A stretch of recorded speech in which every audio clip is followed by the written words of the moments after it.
I almost have this one tote full of nothing but the Locust, and I want to finish it up. So I've just got to go cut a few pieces, enough to finish that right there, and we'll be good. And then I'm not going to cut any more Locust until I get another tote, because I don't want to mix it with cherry or red oak or ash or anything else. Smitty gave me a good idea. All you guys have been saying some really good stuff. Be careful with the Locust. It burns really, really hot. I get it, and I'm listening to all of that stuff.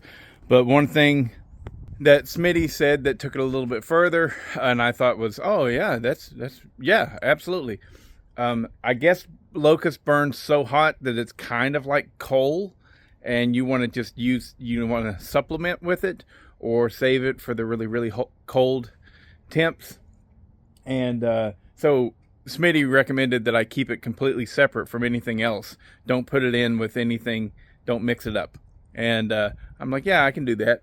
So we're gonna go cut a few rounds just to finish up this right here. Sorry, I know you guys are probably getting sick and tired of seeing me cut on that one Locust tree.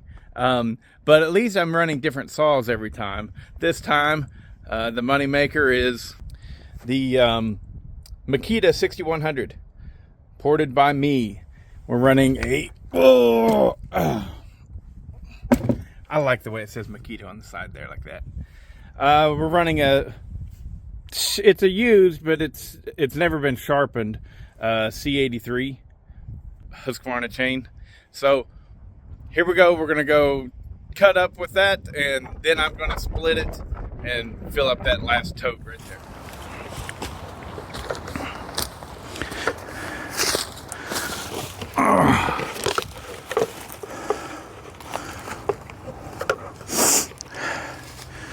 This actually works out pretty slick, holding the little GoPro camera up there. You guys liking the GoPro footage? Doing it like this makes it easy to get. So anyways, let's fire this baby up and get to ripping. She's a screamer. What'd I say? Screamer. She's a screamer.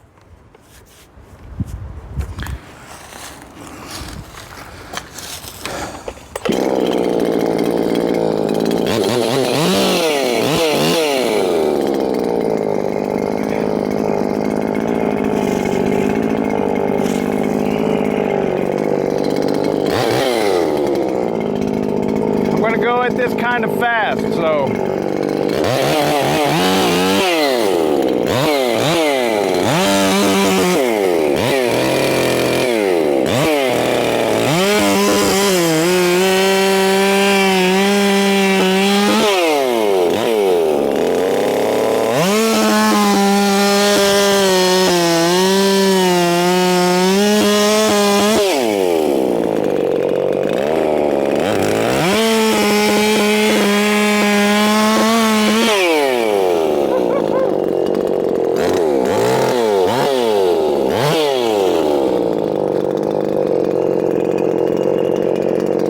now we're cooking with gas. I got tired of running those little saws, man. I know they do well for the channel. People like to see them, but this is what I'm talking about.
Now that's a nice chainsaw.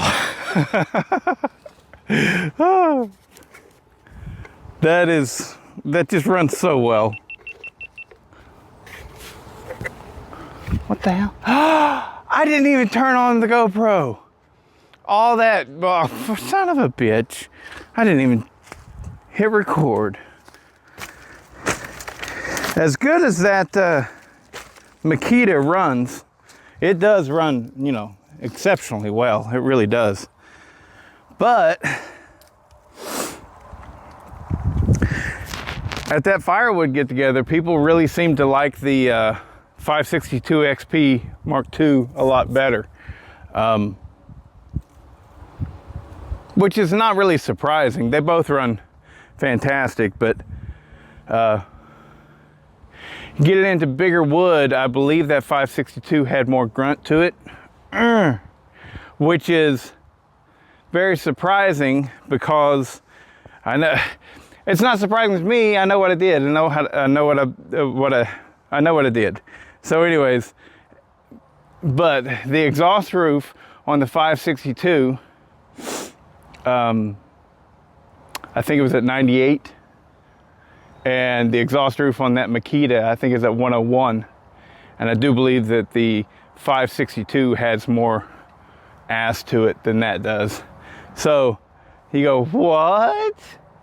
It's all about how you build them, boys. I mean, the high exhaust roof and versus low exhaust roof, yeah, if you just look at it plain, you know, with a high or a low exhaust roof, you typically get more torque and more pulling power, less RPMs, and vice versa the other way around. But if you've got your compression and you have a long stroke, you can get away with a high exhaust roof and still have your torque. So, anyways. Okay, so that's all done. Check it out. Ta-da! Perfect amount too. You know, I used everything that I got just now, right there. So we got full tote of cherry and a full tote of locust, and so that's a good start. You know, it's a good start. And I split all that by hand. That's the most wood I've ever split. I mean, you could add up every time I've ever split wood in my life and it wouldn't come close to those two right there. So that's pretty great.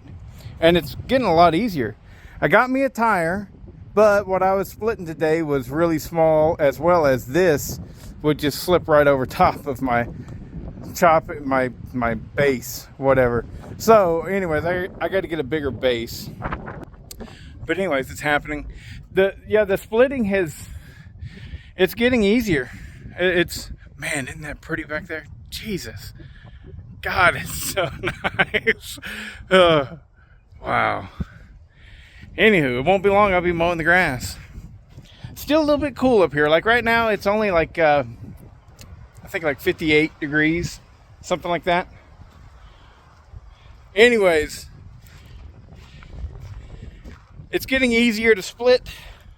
Even though that's all I've done, you know, so it happens quick. I tell you, I got kidney stones again though, or maybe it's something else. Maybe I need to go to the doctor. I'm pissing blood again. I know that's the last thing y'all want to hear, but my lower back is hurting, and you know, of course, you figure it's from bending over and everything. But maybe all that bending over and stuff is, I don't know, tearing my kidney. I don't know. I'm not getting the typical kidney stone pains. It's just simple low back pain, like sore. You know, nothing bad. But then I went and pissed, and it, whoo! And I know the difference between dehydration and blood in your piss. The things I talk about on this channel, it's crazy. Sometimes I just need to shut up. Louie. Hey, buddy. Anyways, he's been out with me a lot today, and so has Pippa. As long as I take them out one at a time, it's not too bad, you know. But then it gets really nasty and muddy, and so trying not to let them out much at all because of the nasty and muddy, because they come back inside with nasty and muddy. Did I tell y'all Louis got sprayed with a skunk? By a skunk? Hopefully he's learned his lesson. It's still with him. It's been, I don't know, a month or more. I don't know, it's been a long time since he got sprayed. And it's still not completely gone. But yeah, I know about this skunk off or whatever it is. Yeah, we've done it. There ain't no getting that stuff off except time. All right, hope you enjoyed the video. Like and subscribe. Later.